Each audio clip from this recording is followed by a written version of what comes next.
Bonjour à tous et bienvenue sur AECF TV dans votre émission 4V qui signifie en esprit et en vérité.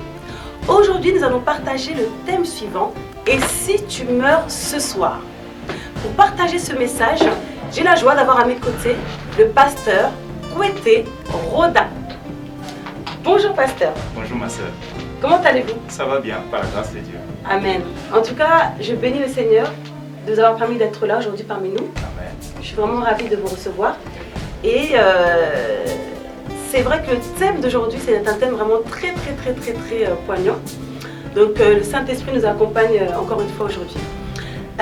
Pasteur, je vais seulement vous demander de vous présenter tout simplement et de nous dire où est-ce que vous exercez le travail de Dieu.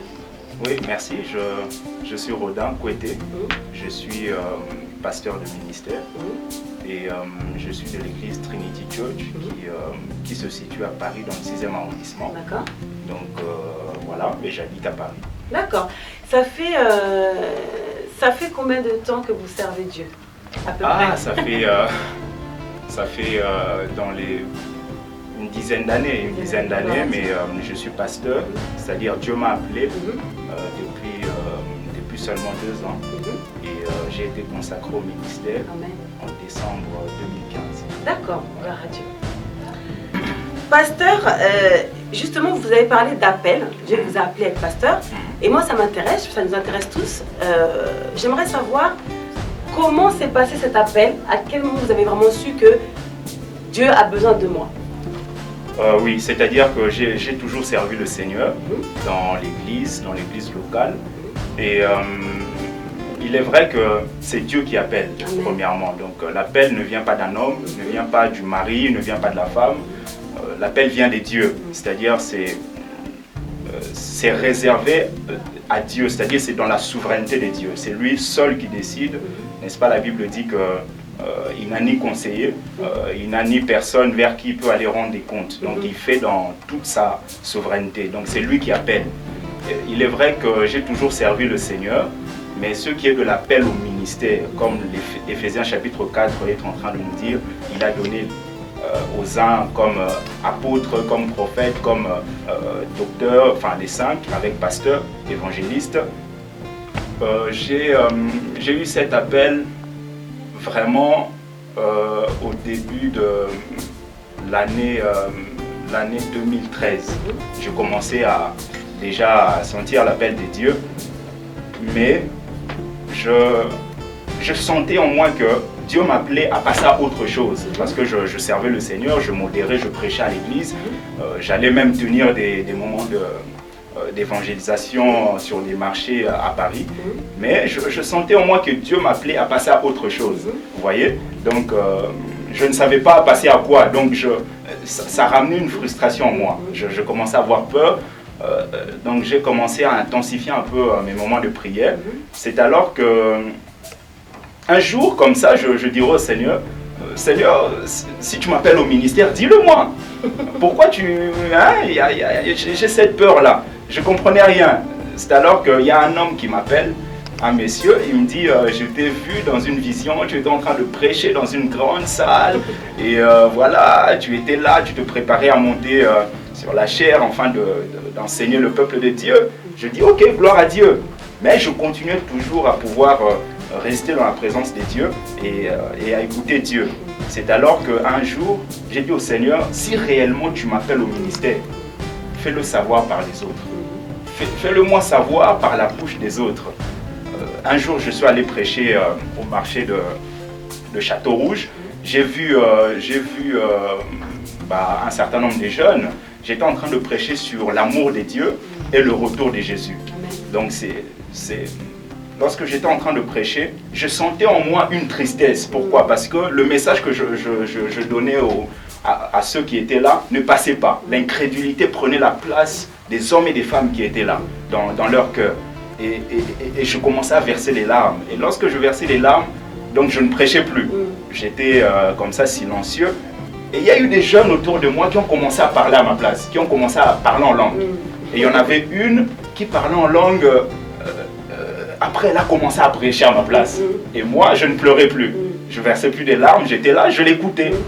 Et à la fin, lorsqu'elle a fini, elle est venue vers moi.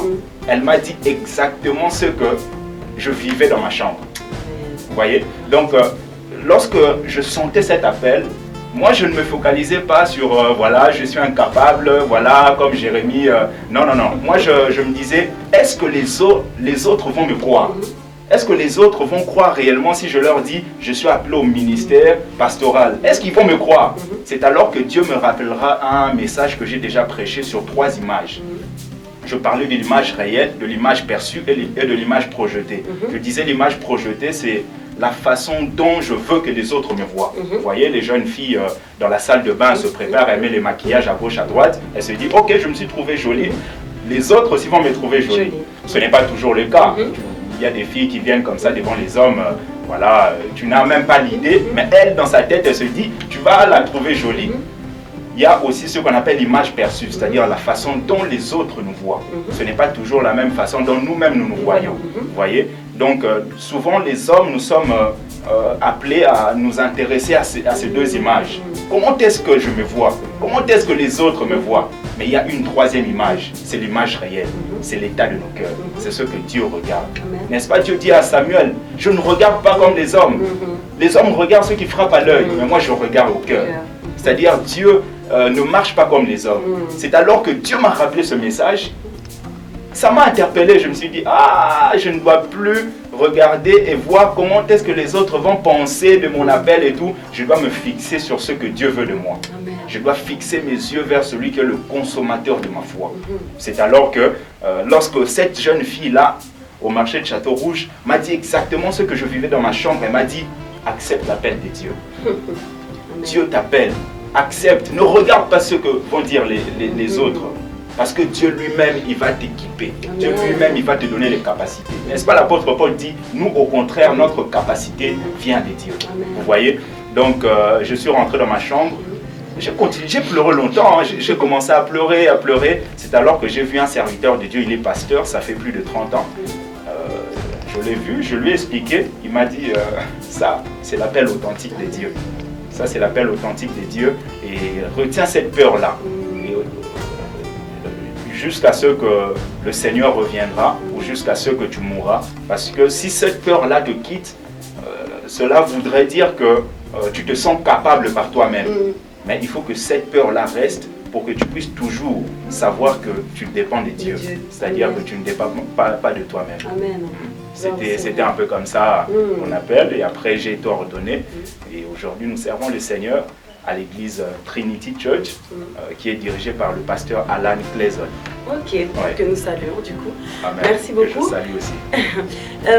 Pasteur Côté, Audin, là vous avez parlé de l'appel. Est-ce que vous pouvez donner un petit conseil là, à ceux qui nous suivent? Il y a peut-être aujourd'hui un frère, une sœur qui sent dans son cœur que le Seigneur l'appelle comme vous, mais que cette personne est en train encore d'hésiter, de douter, ou justement de se dire que vont penser les autres, que vont penser mes parents, quoi que ce soit. Juste un petit conseil que vous pouvez leur communiquer par rapport à ce qu'ils ressentent là. Merci beaucoup. Donc ce que je dirais à mon frère, à ma soeur qui est en train de me suivre, est que la meilleure des choses à faire, c'est d'accepter l'appel de Dieu. Amen. Vous savez, lorsque Dieu vous appelle, c'est pour votre bien.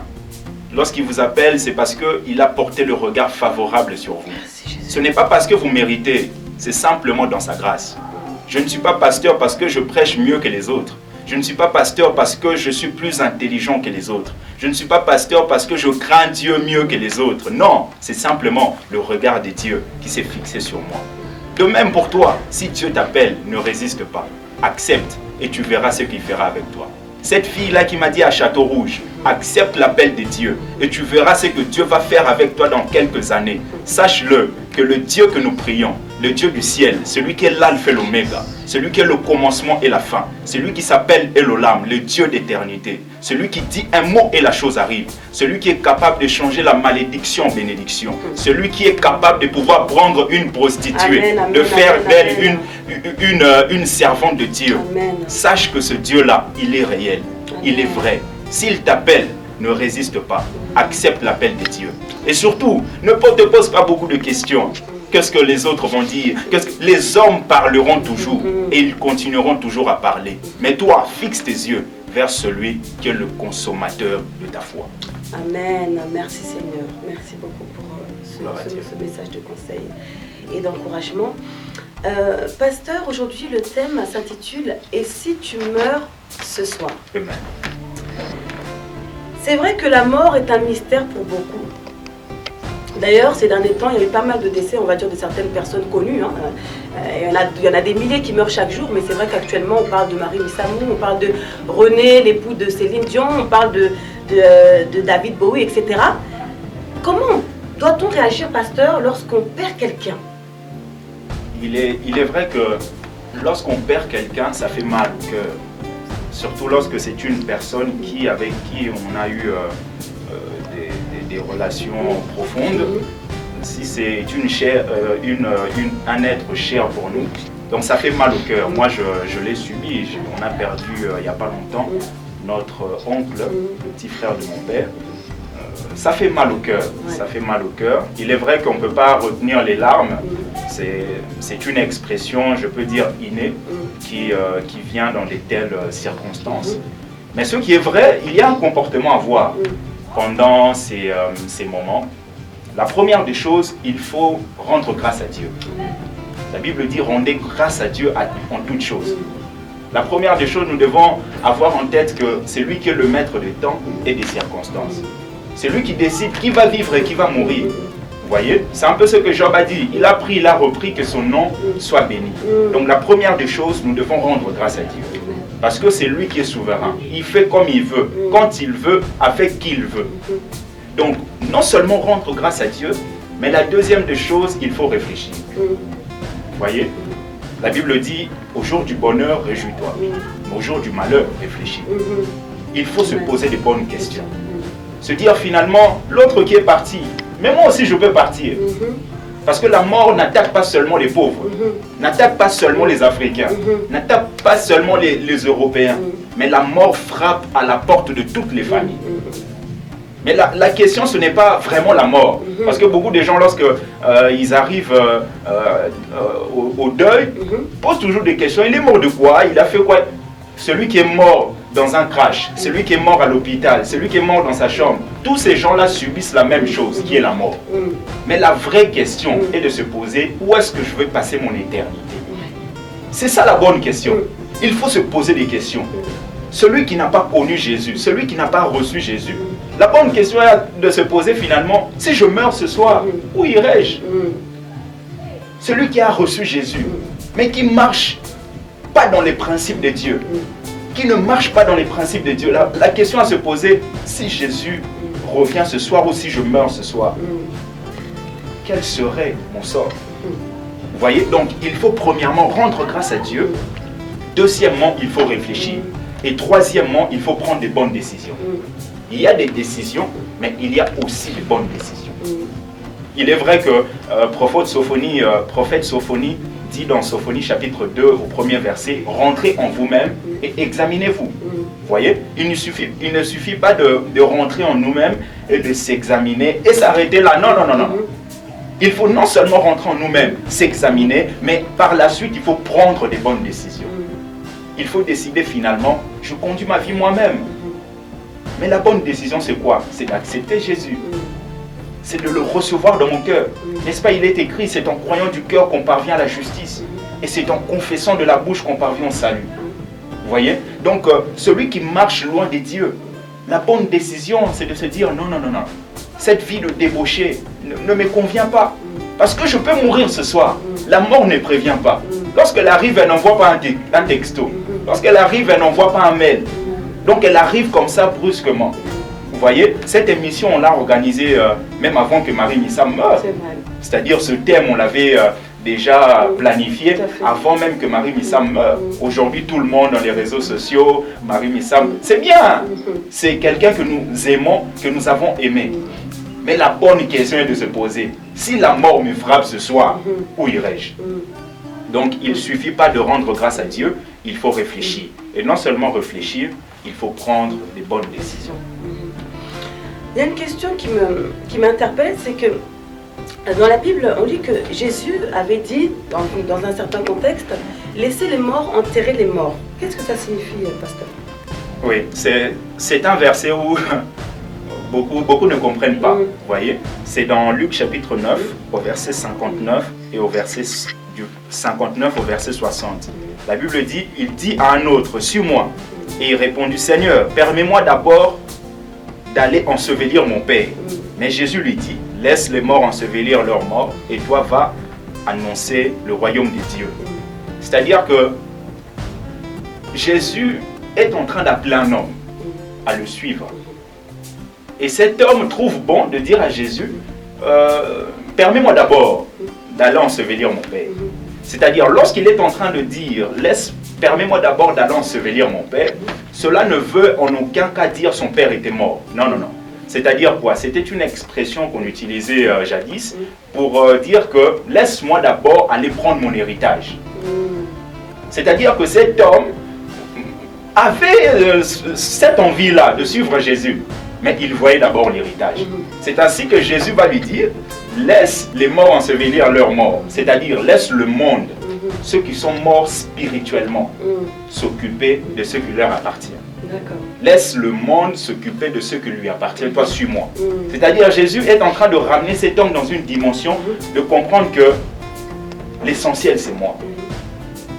C'est vrai. Peut-être tu as besoin d'argent, mais c'est d'abord moi. N'est-ce pas, la Bible dit que certes il a un homme de gagner le monde entier, si à la fin il perd son âme.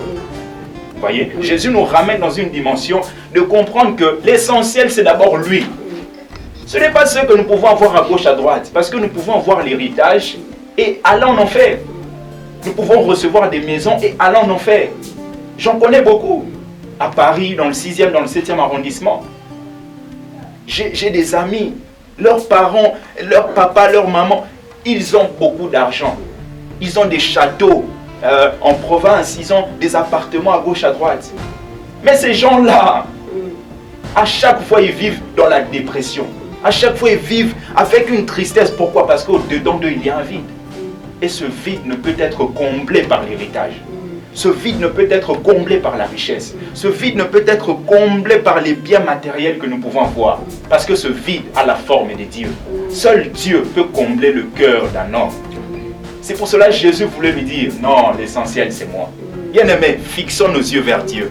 Parce que lui seul, il est celui qui comble nos vies. La Bible nous dit, nous avons tout pleinement en lui. Nous avons tout pleinement en lui. C'est-à-dire, Jésus nous suffit. Avoir Jésus, c'est la garantie de toute chose.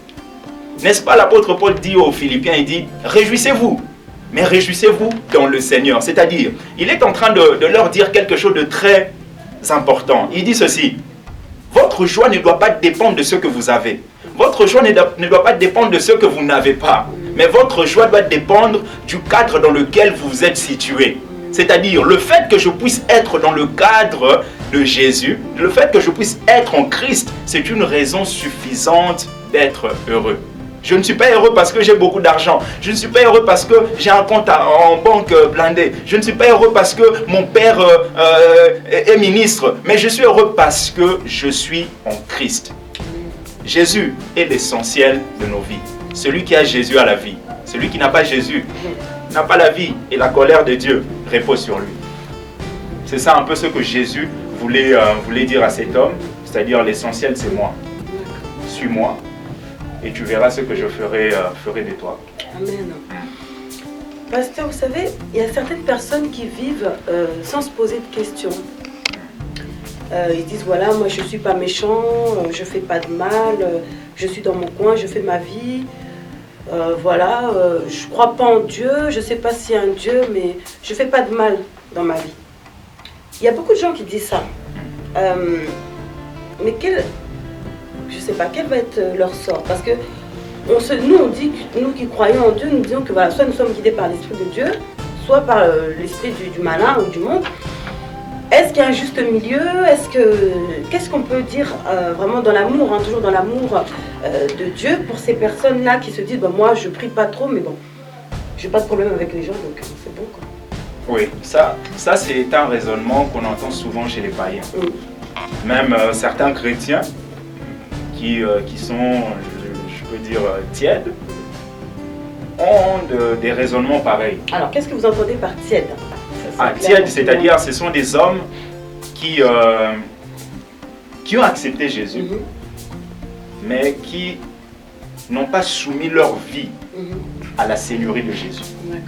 C'est-à-dire ce sont des hommes charnels. Vous voyez, parce que nous avons des hommes spirituels, nous avons des hommes animaux, ceux qui ne connaissent pas Jésus, et nous avons des hommes charnels, c'est-à-dire des hommes et des femmes, ils ont accepté Jésus, mais ils ne marchent pas selon les principes de Dieu. Mais par rapport à ce raisonnement, il est vrai qu'il n'y a pas de juste milieu. Un jour, ces gens qui disent à Jésus, nous avons vu un homme qui fait des miracles, qui prêche en ton nom, mais il ne nous suit pas. Nous avons essayé de lui dire finalement, ne prêche plus, parce qu'il ne nous suit pas. Nous pouvons lire ça, c'est dans Luc chapitre 9 au verset 49 jusqu'au verset 50. La Bible dit, Jean prit la parole et dit, Maître, nous avons vu un homme qui chasse les démons en ton nom, et nous l'en avons empêché parce qu'il ne nous suit pas. Jésus dit, ne l'en empêchez pas, lui répondit Jésus, car celui qui n'est pas contre vous est pour vous. C'est-à-dire quoi? Jésus est en train de donner une information claire à Jean, pour lui dire que tout celui qui n'est pas avec vous est contre vous. Celui qui n'est pas contre vous est avec vous. C'est-à-dire il n'y a pas de juste milieu. Soit tu es avec Dieu, ou soit tu n'es pas avec Dieu. Vous voyez? Donc, il est vrai qu'il y a beaucoup de païens qui ont des œuvres qu'on peut retrouver chez les chrétiens. Il y a des païens qui aident les orphelins, qui aident les veufs, qui aident les pauvres. Mais cela ne suffit pas. Parce qu'il y a une seule voie qui nous emmène vers la vie éternelle. C'est la voie de Jésus. Alors, est-ce qu'on peut leur adresser un petit message à ces personnes qui ont un bon fond, hein, qui sont même parfois exemplaires dans certains de leurs comportements? Et qu'est-ce qu'on peut leur donner comme message, vraiment, toujours dans l'amour de Dieu, par rapport à ce dont on est en train de parler aujourd'hui? Tout à fait. Bien-aimés, frères et sœurs, il est vrai que vous faites peut-être des libéralités, vous êtes un homme qu'on peut qualifier de bon, mais toutes ces œuvres-là ne trouvent pas de l'importance si elles sont faites en dehors de Jésus. C'est-à-dire que la seule voie qui vous permet d'avoir la garantie, n'est-ce pas, la Bible nous dit, il a mis dans nos cœurs les arts de l'esprit. Et lorsque nous étudions ça en grec, ça veut dire, il a mis dans nos cœurs la garantie de la vie éternelle. C'est-à-dire le Saint-Esprit met en nous un gage, un sceau, qui nous permet d'être réellement dans l'assurance et de savoir que nous méritons la vie éternelle parce que Jésus nous a fait grâce. C'est-à-dire que je viens vous dire simplement, il est vrai, vous faites un certain nombre de libéralités, mais cela n'a pas d'importance si c'est hors Jésus. La seule chose à faire, c'est d'ouvrir votre cœur et d'accepter Jésus. Parce que Jésus, il avait quitté le ciel, il est venu sur la terre, simplement pour vous. Jésus n'a jamais été inférieur à Dieu. La Bible nous dit, étant égal à Dieu, il n'a point regardé son égalité avec Dieu, mais il est venu sur la terre. Il est devenu comme un simple homme. Il a pris la chair humaine. Il est venu pour te sauver, pour me sauver. Jésus, lui qui était égal avec Dieu, mais il a accepté de se soumettre à Dieu, simplement pour descendre sur la terre, te sauver et me sauver. C'est-à-dire aujourd'hui, il renouvelle ses bontés dans ta vie. J'aime la parole de Dieu. Il y a un homme qui s'appelle Jérémie.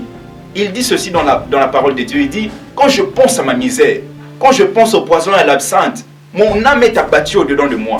Il dit, voici ce que je vais repasser dans mon cœur. Ce qui va me donner un avenir et de l'espérance. Et que les bontés de Dieu ne sont pas épuisées. Et ses compassions ne sont pas à leur terme. Elles se renouvellent chaque matin. Écoutez, lorsqu'on part du matin, on voit le soleil. Le soleil, c'est la lumière. Et la lumière, c'est la parole de Dieu. C'est-à-dire, à chaque fois que vous écoutez la parole de Dieu, Dieu renouvelle ses bontés dans vos vies. Aujourd'hui, je viens comme un envoyé de Dieu pour vous dire que Dieu vous aime.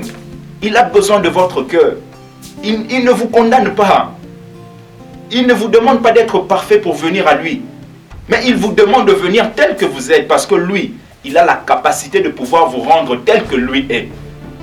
Il dit soyez saints comme moi je suis saint. Vu qu'il est saint, c'est alors qu'il nous rend saints par sa grâce. Bien-aimés, frères et sœurs, Jésus vous aime. Et ce qu'il vous demande, c'est simplement de l'accepter dans votre cœur, de le recevoir comme Seigneur et Sauveur. Parce que c'est ça, la meilleure des choses que l'homme puisse vivre. Amen. Alors, pasteur, aujourd'hui nous allons parler de « Et si tu meurs ce soir ?» C'est un message qui vous tient à cœur, un message que vous avez choisi de partager. Et je vous remercie voilà, pour ce sujet qui est vraiment très très important. Et je vais vous laisser la parole, voilà, librement, de vous exprimer sur « Et si tu meurs ce soir ?» Oui, alors, de quoi s'agit-il? Le thème que nous abordons est « Et si tu meurs ce soir ?» C'est-à-dire, lorsque nous disons « Et si tu meurs ce soir ?» cela veut dire qu'il y a quelque chose qui se passe avant. C'est-à-dire, tu étais dans un restaurant, et si tu meurs ce soir? Tu étais dans un hôpital, et si tu meurs ce soir? Tu étais dans une école, à l'université, tu étais à l'église, tu étais dans une fête. Mais finalement, et si tu meurs ce soir? C'est-à-dire, il y a une circonstance, il y a une situation, il y a un événement qui se passe avant ce thème. Vous voyez? Aujourd'hui, ceux qui sont en train de nous suivre, peut-être hier vous étiez au restaurant, vous étiez à l'église, vous étiez à l'école. Mais finalement, et si tu meurs ce soir? C'est ça la question que Dieu nous pose ce soir, nous pose ce matin, dépendant de l'heure à laquelle vous êtes en train de suivre ce message. Et si tu meurs ce soir? Vous savez, la mort, comme je l'ai dit au début, frappe toutes les catégories confondues. La mort ne frappe pas seulement les pauvres, ne frappe pas seulement les riches, mais frappe tout le monde. C'est-à-dire que personne n'a la garantie de dire « Ok, moi la mort ne me touchera pas ». C'est-à-dire aussi longtemps que Jésus ne revient pas dans les années qui suivent, nous passerons par la mort. C'est-à-dire la mort est un passage obligé avec quelques exceptions. C'est-à-dire que c'est comme la Bible nous dit, il est réservé aux hommes de mourir une seule fois, après quoi vient le jugement. Vous voyez, c'est un verset, c'est vrai. Mais il y a quelques exceptions. Il y a des hommes comme Lazare qui sont morts 2 fois. Donc, lorsque la Bible nous dit qu'il est réservé aux hommes de mourir une seule fois, il y a quelques exceptions. Et lorsque nous disons que la mort est un passage obligé pour tout le monde, il y a quelques exceptions. Parce que lorsque Jésus reviendra, la Bible nous dit dans 1 Thessaloniciens que les morts en Christ seront ressuscités, premièrement, et nous les vivants nous serons transformés. C'est-à-dire il y a des hommes qui ne connaîtront pas la mort. Ils seront transformés pour pouvoir monter dans les airs, rencontrer celui que nous avons aimé, mais que nous n'avons jamais vu. Vous voyez? Donc la mort frappe tout le monde, toutes les catégories. Toutes les catégories. La Bible nous dit dans Ecclésiaste chapitre 8 au verset 8, l'homme n'est pas maître de son souffle pour pouvoir le retenir. Et il n'a aucune puissance sur le jour de la mort. Il n'a aucune puissance. Il n'a aucune puissance. Vous savez, tel que nous sommes là, si la mort dépendait de nous, je pense que Marie Missam n'allait pas mourir. Je pense que le mari de Céline Dion et tout n'allait pas mourir. Pourquoi? Parce que nous n'avons aucune puissance sur la mort. Mais la seule question qu'il faut se poser, parce que la Bible nous dit qu'il y a un temps pour toute chose. Chaque chose a un temps et un jugement. Chaque chose a un temps et un jugement. C'est même ce que Ecclésiaste est en train de dire aux jeunes. Il dit, réjouis-toi pendant le jour de ta jeunesse. Livre ton cœur, fais tout ce que tu veux. Mais sache qu'un jour, Dieu t'appellera en jugement. C'est-à-dire que tu es dans un restaurant, tu es avec ton mari, vous parlez, mais et si tu meurs ce soir? Quel est ton sort? C'est un peu ce que je viens interpeller tous ceux qui sont en train de nous suivre. C'est vrai que vous avez un boulot, vous êtes pasteur dans une église, vous êtes responsable d'un département, vous êtes femme au foyer, mais finalement, et si tu meurs ce soir? Quel est ton sort? Bien aimé, il n'y a pas deux choix. Il y a un seul choix à faire. Soit vous acceptez Jésus, ou soit vous ne l'acceptez pas.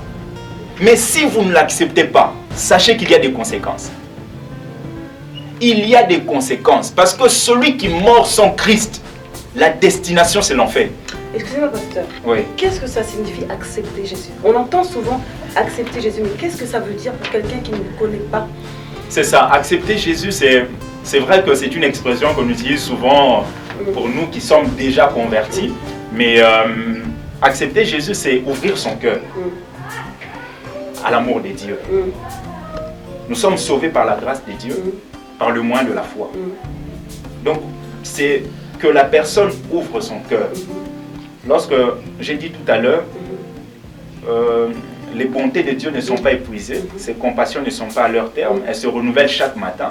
J'ai dit que le matin c'est l'image du soleil, le soleil c'est la lumière c'est la parole de Dieu. C'est-à-dire que lorsque nous prêchons quelqu'un, la parole de Dieu, par la puissance du Saint-Esprit, la personne a maintenant le choix d'accepter dans son cœur ou de refuser. Et maintenant, si la personne accepte le message que nous lui apportons, il ouvre son cœur, il accepte que Jésus était descendu du ciel pour pouvoir le sauver, c'est-à-dire il le reçoit comme sauveur. Non seulement il le reçoit comme sauveur, mais il doit le recevoir comme Seigneur pour qu'il puisse conduire sa vie. Que ce ne soit plus lui qui conduit sa vie. Parce que beaucoup d'hommes et de femmes ont reçu Jésus comme sauveur, mais ne l'ont pas reçu comme Seigneur. C'est pour cela que nous parlons des hommes charnels. C'est-à-dire ils ont reçu Jésus comme sauveur. Ils ont accepté au fond d'eux. Mais ce n'est pas Jésus qui conduit leur vie. Ce n'est pas Jésus qui est au contrôle de leur vie. Ce n'est pas Jésus qui conduit leur vie. Donc de tels hommes, ce sont des hommes qu'on appelle des hommes tièdes. Dont la Bible nous dit dans l'Apocalypse, Dieu dit, je vomirai tous ces gens-là. Je les vomirai. Pourquoi? Parce qu'ils ne sont ni chauds, ils ne sont ni froids. Donc voilà un peu ce que je peux dire. Mais par rapport à notre thème, la Bible dit, l'homme n'est pas maître de son souffle pour pouvoir le retenir. Et il n'a aucune puissance sur le jour de la mort. C'est-à-dire que dans cette émission, nous voulons simplement interpeller les gens pour leur dire que la mort peut frapper demain à ta porte. La mort peut frapper demain dans ta famille. Mais dans quelle position la mort va te trouver? Dans quelle position? Peut-être tu es pasteur. Dans quelle position la mort va te trouver? Pasteur escroc. Pasteur manipulateur. Pasteur qui dit aux gens, mettez l'argent de côté pour acheter une salle et à la fin il achète, il commence une entreprise. Et si tu meurs ce soir? C'est un peu ça ce que je viens pour interpeller les gens. Bien sûr, tu es sœur en Christ, tu chantes à l'église. Mais tous les soirs, tu es dans des boîtes de nuit. Et si la mort te trouve ce soir? Et si la mort frappe à ta porte ce soir? Bien sûr, tu es un frère en Christ. Tout le monde apprécie ta voix. Lorsque tu chantes, on a même la chair de poule. Mais ce que tu fais dans ta chambre,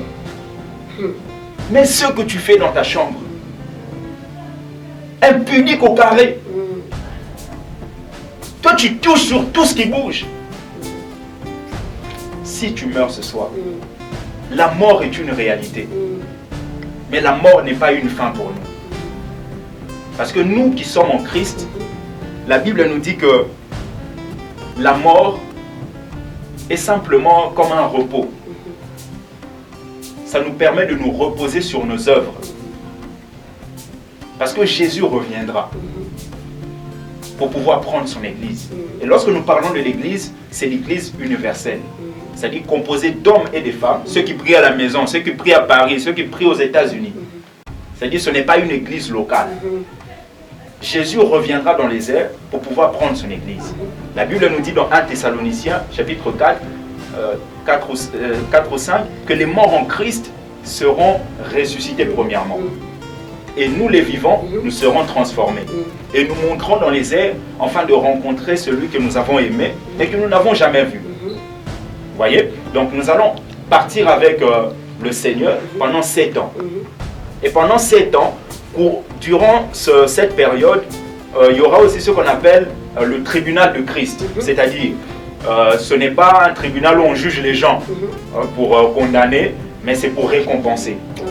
C'est Jésus qui va nous récompenser par rapport à nos œuvres, par rapport à ce que nous faisons. C'est pour ça que j'encourage toujours les jeunes, j'encourage toujours les papas d'aller évangéliser, d'aller gagner des âmes. Parce que c'est une mission que Jésus nous a donnée. N'est-ce pas? Il est écrit dans Matthieu chapitre 28, allez faites de toutes les nations mes disciples, en les baptisant au nom du Père, du Fils et du Saint-Esprit. Donc c'est ça la mission que Dieu nous a donnée. Donc il va nous récompenser. Et pendant les 7 ans, sur la terre, la vie va continuer. Et ces 7 années-là, c'est ce qu'on appelle la tribulation. C'est-à-dire, c'est le moment où Dieu va déverser sa colère sur le monde impie. Et ces 7 ans sont divisés, pour faire bref, sont divisés en 2 parties. 3 ans et demi, 3 ans et demi. Les premières 3 ans et demi, 3 années et demi, l'Antichrist viendra pour essayer de ramener une certaine paix. Mais ce sera une fausse paix. Et les 3 ans et demi de fin, c'est là où l'Antichrist va même essayer de rassembler toutes les nations pour faire une seule personne, pour faire une seule nation. Et va avoir même des relations particulières avec Israël. C'est alors que le faux prophète, lorsqu'il viendra, la bête, il essaiera de pouvoir persuader l'Israël à adorer le faux prophète, à adorer l'Antichrist. C'est-à-dire que lorsque le faux prophète viendra, il incitera les nations à pouvoir adorer l'Antichrist.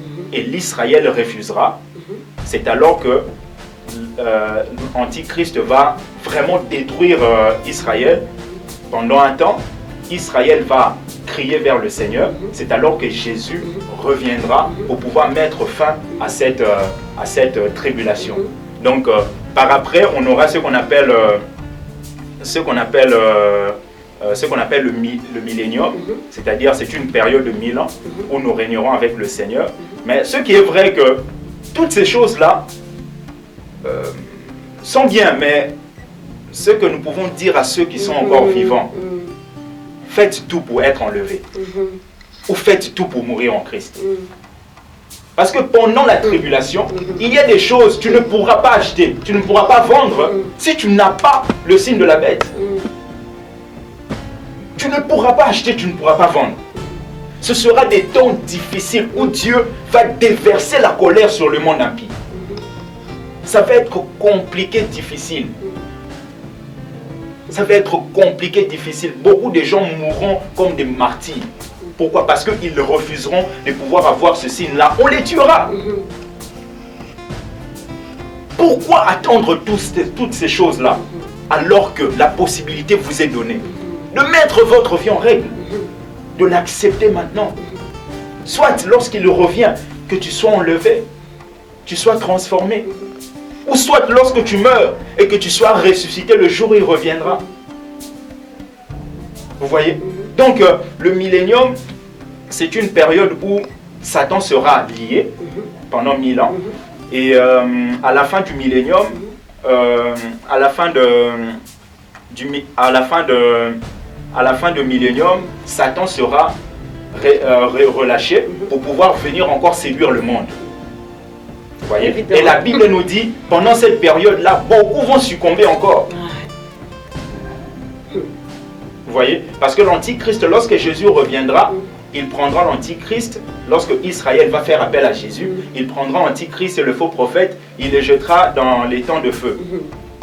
Et tous ceux qui seront encore vivants, ils seront tués. D'où nous qui reviendrons avec le Seigneur, nous allons régner avec lui pendant 1000 ans. Le diable sera maintenu quelque part pendant 1000 ans. Et lorsqu'il sera relâché, il va encore séduire le monde.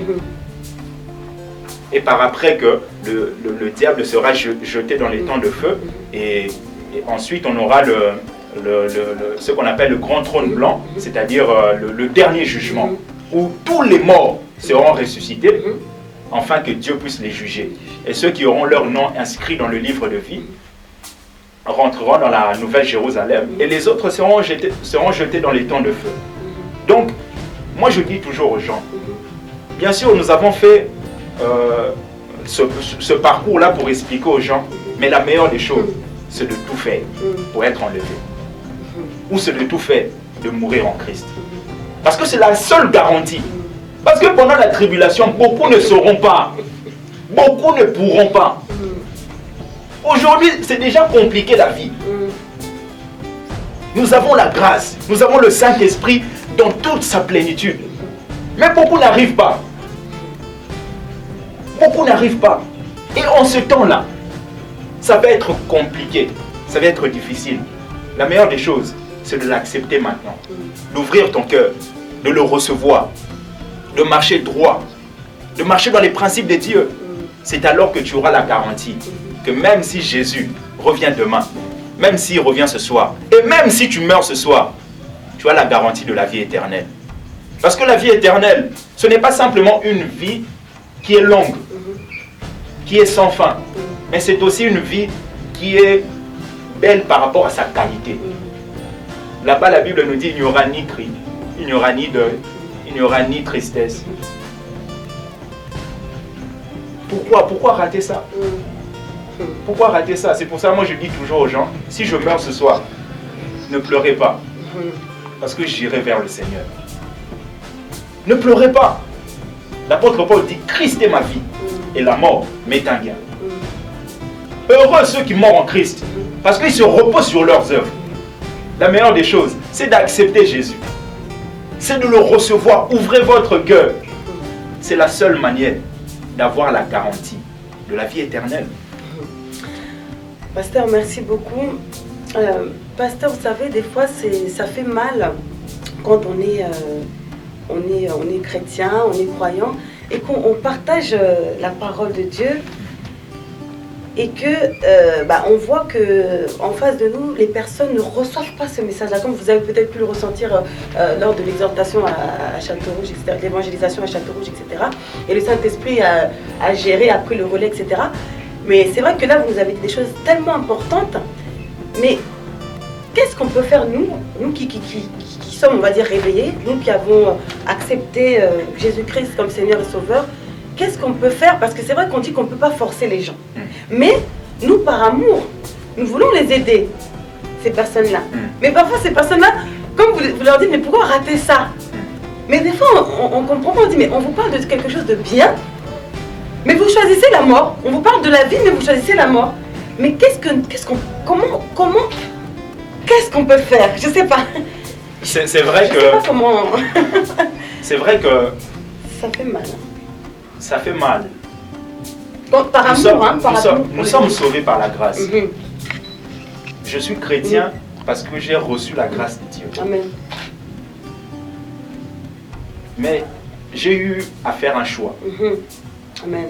Vous savez, Dieu est souverain. Lorsque nous allons devant les gens, nous prêchons la parole de Dieu.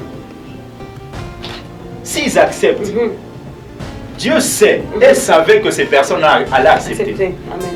S'ils n'acceptent pas, Dieu sait et il savait que ces personnes-là n'allaient pas accepter. Mais ils ont un choix. Soit d'ouvrir leur cœur ou de fermer leur cœur. C'est pour ça qu'il faut toujours prier. Amen. Aussi que le Saint-Esprit qui est en nous puisse convaincre ces gens-là. Lorsque nous parlons de Jésus, que les paroles que nous annonçons soient des paroles qui touchent les cœurs. Amen. Des paroles qui ramènent des gens à s'examiner, se dire finalement, quoi de meilleur Amen. que de recevoir Jésus. Amen. Ça fait mal. Moi, des fois, quand je vais dans un deuil, quand je pleure, si je connais la personne, je connais sa vie, comment est-ce qu'il marchait, et la personne meurt subitement, les larmes que je verse, ce n'est pas toujours les larmes parce que je suis triste et parce qu'il est parti, non. Je me pose la question, dans quelle situation il est parti? Où est partie cette personne? Vous voyez? Donc, moi je dirais à tous ces chrétiens, à tous ces hommes et ces femmes qui connaissent déjà Jésus, d'avoir toujours cet amour-là, de s'approcher de ces gens, d'annoncer la parole de Dieu. Et avant d'annoncer la parole de Dieu, demandez toujours au Saint-Esprit de vous guider. Parce que c'est lui qui connaît tout. La Bible nous dit personne ne connaît les choses de Dieu, si ce n'est que le Saint-Esprit. Il dit, il est avantageux pour vous que je m'en aille. Parce que si je ne m'en vais pas, le Paraclétos, l'esprit de consolation, il ne viendra pas. Il est là. Dans Jean chapitre 7 au verset 37, la Bible nous dit que l'Esprit n'avait pas encore été donné parce que le Fils de Dieu n'avait pas encore été glorifié. Aujourd'hui, tel que nous sommes là, il est glorifié, le Saint-Esprit est là. Nous devons toujours lui demander, c'est une personne, de nous conduire, de nous diriger. Et je crois qu'au travers du Saint-Esprit, beaucoup d'hommes et de femmes se convertissent et viennent à Jésus. Mais ça fait mal que les hommes endurcissent leur cœur. N'est-ce pas, il est écrit, lorsque vous entendez sa voix, n'endurcissez pas votre cœur. C'est ça le message que nous apportons à ces gens. Nous n'avons pas des biens à leur donner, mais ce que nous avons, c'est plus que des biens. Ce que nous avons, c'est plus que des maisons. Ce que nous avons, c'est plus que des appartements. Ce que nous avons, c'est Jésus. C'est lui qui règne en nous. C'est lui qui demeure en nous. C'est lui qui nous a donné le Saint-Esprit. Le Saint-Esprit qui nous guide, qui nous conduit, qui nous oriente, qui nous montre, qui nous enseigne. N'est-ce pas, il est écrit, lorsqu'il viendra, il vous conduira dans toute la vérité. Il vous enseignera, il vous montrera. Toute écriture est inspirée de Dieu. Toute théologie n'est pas inspirée de Dieu. Toute écriture est inspirée de Dieu. Utile pour enseigner, corriger, instruire. Afin que l'homme de Dieu soit accompli et propre à toute bonne œuvre. La parole de Dieu est là. Nous vous prêchons. Nous vous annonçons. Acceptez si vous n'avez pas encore accepté. Et je voudrais même profiter pour que je prie avec tous ceux qui sont en train de nous suivre. Tous ceux qui veulent accepter Jésus. Nous l'avons dit au début que la meilleure des choses, c'est d'accepter Jésus. La meilleure des choses, c'est de le recevoir dans votre cœur.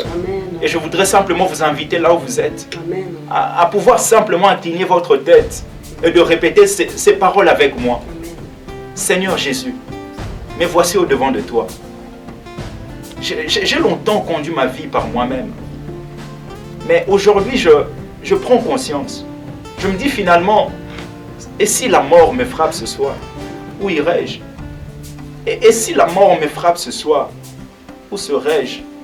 Et si la mort me frappe ce soir, où est-ce que je vais aller?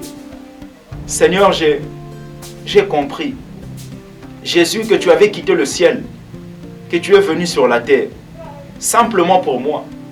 Simplement pour moi. Tu n'as jamais été inférieur à Dieu. Mais tu étais égal avec Dieu. Mais tu as accepté de te soumettre afin de prendre la forme humaine. Tu es venu sur la terre pour me sauver. Et aujourd'hui, je te reçois dans mon cœur comme mon sauveur. Et je veux non seulement que tu sois mon sauveur, tu sois aussi mon Seigneur, celui qui conduit ma vie. Je ne veux plus conduire ma vie par moi-même, mais je veux que ce soit toi qui conduis ma vie. Conduis ma vie, dirige-moi, oriente-moi. Et fais habiter ton esprit en moi et fais de moi ton enfant. N'est-ce pas, la Bible dit à tous ceux qui l'ont reçu, à ceux qui croient en ton nom, ils sont devenus enfants de Dieu. Aujourd'hui, je crois et je confesse de ma bouche. Je confesse de ma bouche. Fais de moi ton enfant. Et je te remercie pour ces petites prières, ces petits mots, mais qui sont d'une importance terrible. Parce que aujourd'hui, c'est le commencement du miracle. Parce que je t'ai reçu dans mon cœur. Merci parce que tu fais comme tu veux. Et aujourd'hui, tu as choisi de me faire rentrer dans cette grande famille des enfants de Dieu. Je te remercie, Jésus. Et conduis-moi encore, parce que je sais que le chemin est long. Mais avec toi, c'est possible. Au nom de Jésus. Amen. Amen. Voilà, ce sont des mots, mais voilà, vous faites partie de la grande famille de Dieu. Amen. C'est la meilleure des choses à faire. Et la meilleure des choses à faire. Merci beaucoup, pasteur. Vous savez, je dis toujours aux gens, souvent ceux qui sont dans des religions à gauche, à droite, disent non, Jésus n'est pas Dieu, Jésus n'est pas Dieu, Jésus n'est pas Dieu. Vous savez, la Bible dit même, hein, mon peuple périt parce qu'il lui manque la connaissance. Lorsqu'on ne connaît pas, on peut dire n'importe quoi. La Bible dit ceci dans Colossiens. Jésus, le Fils de Dieu, est l'image du Dieu invisible. Lorsqu'on parle de l'image, en grec, le mot utilisé c'est eikon. Eikon, c'est E-I-K-O, accent sur complexe N. Cela a pour sens de portrait. Jésus est le portrait de Dieu. Mon portrait, c'est moi, mais sous une autre forme. Jésus est Dieu, mais révélé sous une autre forme. Dans 1 Jean, la Bible nous dit, nous sommes dans le véritable. Jésus-Christ, le Dieu véritable. Jésus est Dieu. Acceptez-le et vous allez vivre le miracle. Parce que le plus grand miracle dans la vie d'un homme, c'est la conversion. Parce que c'est là que tout commence. C'est là que l'homme commence à partager des moments inoubliables avec le Seigneur. Et je suis rempli de joie parce que la Bible dit, il y a une joie dans le ciel lorsque une âme se convertit. Et aujourd'hui, nos bien-aimés qui viennent d'accepter Jésus, c'est la meilleure des choses pour nous. C'est pour ça que nous sommes heureux. Merci Seigneur. Gloire Merci beaucoup pasteur. Merci vraiment pour cette intervention. Merci beaucoup pour cette prière que j'ai vue.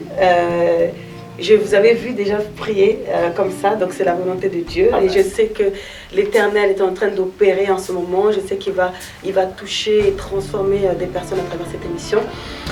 Pasteur, est-ce que vous avez peut-être un petit mot pour la fin, afin de conclure un peu ce sujet? C'est vrai qu'il est vaste, j'ai beaucoup de questions, mais le temps est limité. Peut-être qu'on se reverra une prochaine fois, mais un petit mot pour par la grâce de Dieu. Oui, je vous remercie de nous avoir invités ici. Vraiment, nous vous encourageons. Amen. Et nous avons vu combien vous faites ce travail avec un sérieux, Amen. avec un esprit d'une femme consacrée. Amen. C'est ça ce que Dieu veut. Et vraiment, merci. Et nous remercions tous ceux qui nous ont suivis. Et nous disons simplement que Jésus revient. C'est ça le message qu'il m'a donné par rapport à mon appel. C'est de prêcher le retour de Jésus et l'amour de Dieu. Donc voilà, je peux prêcher toute la sagesse de Dieu, mais c'est particulièrement ça qui constitue le message de mon appel. D'où nous vous disons simplement que Dieu vous bénisse et soyez des hommes et des femmes qui marchent dans la crainte de Dieu, qui observent la parole de Dieu, qui observent les principes de Dieu. Ne vous bornez pas à écouter seulement, mais mettez en pratique, comme nous dit Jacques. Et voilà, Dieu ne manquera pas de vous bénir. Et ceux qui servent le Seigneur, continuez sur cette bonne voie, continuez à observer toujours les principes de Dieu, parce que Dieu dit dans sa parole, Jésus dit, celui qui me sert, mon Père l'honorera. Celui qui me sert, mon Père l'honorera. Donc Dieu, il ne manque pas d'honorer tout celui qui le sert avec sincérité. Et surtout, soyez sincères. Parce que souvent, nous avons des hypocrites, vous servez le Seigneur, vous faites semblant comme si à l'extérieur, vous êtes saints, mais au-dedans de vous, vous êtes remplis de péchés. Non, non, non, non, non. Nous sommes saints en Christ. Nous sommes saints par la grâce, mais marchons, soyons vrais. Soyons vrais. Donc, tel que je suis dans ma chambre et tel que je suis à l'extérieur. Et c'est ça ce que Dieu veut de nous. J'ai dit au début, peut-être prochainement, nous parlerons de ces 3 images. L'image projetée, c'est-à-dire la façon dont je veux que les autres me voient. L'image perçue, la façon dont les autres me voient. Et l'image réelle, l'état de nos cœurs, ce que Dieu regarde. Donc voilà, que Dieu vous bénisse et qu'il bénisse notre sœur et qu'il bénisse mon frère qui est en train de filmer. Vraiment, si Jésus ne revient pas, et si je ne meurs pas ce soir, et si vous ne mourrez pas ce soir, et même si nous mourrons ce soir, je sais que par rapport à nos vies, nous sommes de ceux-là qui seront auprès du Seigneur. Que Dieu vous bénisse, car Christ est ma vie et la mort m'est un gain. Amen. Merci à tous d'avoir suivi l'émission. Soyez bénis. N'hésitez pas à rester connectés sur AECF TV, donc sur YouTube. Continuez à suivre l'émission 4EV qui signifie en esprit et en vérité. Et vous verrez que toutes les coordonnées de la chaîne sont en bas de l'écran. Et je vous dis à bientôt. Merci.